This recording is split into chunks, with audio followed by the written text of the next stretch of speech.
হরে কৃষ্ণ। ভৈমী একাদশীর ব্রত মাহাত্ম্য। মাঘী শুক্লপক্ষিয়া জয়া একাদশী ব্রত মাহাত্ম্য ভবিষ্যোত্তর পুরাণে যুধিষ্ঠির শ্রীকৃষ্ণ সংবাদরূপে বর্ণিত আছে। শ্রী গরুড় পুরাণে মাঘ মাসের শুক্লপক্ষী একাদশী তিথিকে ভৈমী একাদশী নামেই অভিহিত করা হয়েছে। কল্পান্তরে বিভিন্ন পুরাণে বিভিন্ন নাম দেখা যায়। পদ্মপুরাণ অনুসারে জ্যৈষ্ঠ মাসে শুক্লপক্ষিয়া একাদশীর নামই পাণ্ডবা নির্জলা বা ভীমসেনী একাদশী।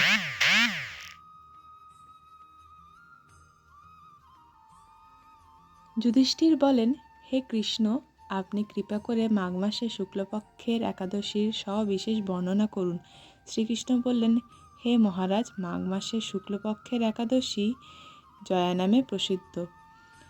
সর্বপা পবিনাশিনী, সর্বশ্রেষ্ঠা, পবিত্রা, সর্বকাম মুক্তিপ্রদায়িনী এই ব্রতের ফলে মানুষ কখনো প্রেতত্ব প্রাপ্তি হয় না। এই একাদশী নিম্নরূপ উপাখ্যানে শোনা যায়। একসময় স্বর্গলোকে ইন্দ্র রাজত্ব করছিলেন। সেখানে অন্য দেবতারাও বেশ সুখেই ছিলেন। তারা পারিজাত পুষ্প শোভিত নন্দনকাননে অপ্সরাদের সাথে বিহার করতেন। একদিন 50 কোটি অপ্সরা নায়ক দেবরাজ ইন্দ্র স্বেচ্ছায় আনন্দ ভরে তাদের নৃত্য করতে বললেন। নৃত্যের সাথে গন্ধর্বগণ গান করতে লাগলেন। পুষ্পদত্ত, চিত্রসেন প্রভৃতি প্রধান প্রধান গন্ধর্বেরাও সেখানে উপস্থিত ছিলেন।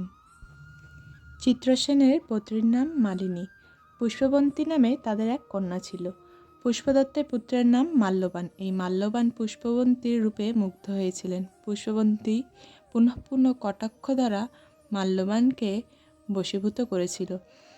ইন্দ্রের প্রীতিবিধানের জন্য তারা দুজনেই নৃত্যগীতের সেই সভায় যোগদান করছিল।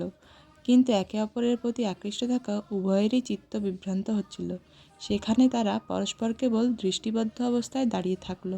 ফলে গানের ক্রম বিপর্যয় ঘটল। তাদের এই রকম তাল মানভঙ্গভাব দেখে তারা যে পরস্পর কামাসক্ত হয়েছে, দেবরাজ ইন্দ্র তা বুঝতে পারেন। তখন তিনি ক্রোধবশে তাদের অভিশাপ দিলেন, রে মূঢ়, তোমরা আমার আজ্ঞা লঙ্ঘন করেছ। তোমাদের ধিক, এখনই তোমরা পিশাচ যোনি লাভ করে মর্তলোকে দুষ্কর্মের ফল ভোগ করো। ইন্দ্র অভিশাপে তারা দুজন দুঃখিত মনে হিমালয় পর্বতে বিচরণ করছিল।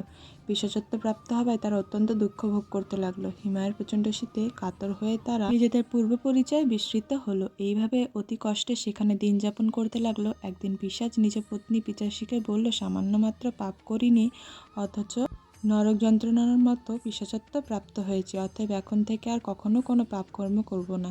এইভাবে চিন্তা করে তারা সেই পর্বতের মৃতপ্রায় বাস করতে লাগলো। পুষ্পবন্তী ও মাল্যবানের পুণ্যবশত সেই সময় মাঘী শুক্লপক্ষিয়া জয়া একাদশী তিথি উপস্থিত হলো। তারা একটি অশ্বত্থ বৃক্ষতলে নিরাহারে নির্জল অবস্থায় দিবানিশি যাপন করলো। শীতের প্রকোপে রাত্রি অতিবাহিত হলো অনিদ্রায়। পরদিন সূর্যোদয়ে দ্বাদশী তিথি উপস্থিত হলো। জয়া একাদশীর দিন অনাহার ও রাত্রি জাগরণে তাদের ভক্তির অনুষ্ঠান পালিত হলো। এই ব্রত পালনের ফলে ভগবান বিষ্ণুর কৃপায় তাদের পিশাচত্ব দূর হলো। তারা দুজনেই তাদের পূর্ব রূপ ফিরে পেল। তারপর তারা স্বর্গে ফিরে গেল। দেবরাজ তাদেরকে দেখে অত্যন্ত আশ্চর্য হলেন। তিনি জিজ্ঞাসা করলেন, কোন পুণ্য ফলে তাদের এই পিশাচত্ব দূর হলো?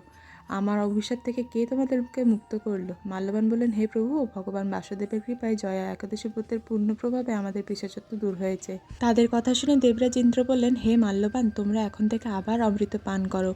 একাদশীর ব্রতে যারা আসক্ত এবং যারা কৃষ্ণ ভক্তি পরায়ণ, তারা আমাদেরও পূজ্য বলে জানবে।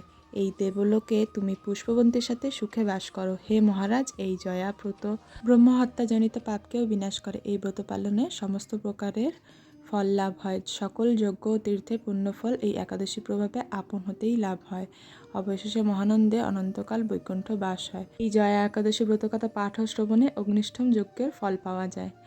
তাহলে আপনারা অবশ্যই আগামী 29শে জানুয়ারি ভৈমী একাদশীর এই মাহাত্ম্য কথা শোনার এবং দিনটি পালন করার চেষ্টা করবেন, করা উচিত।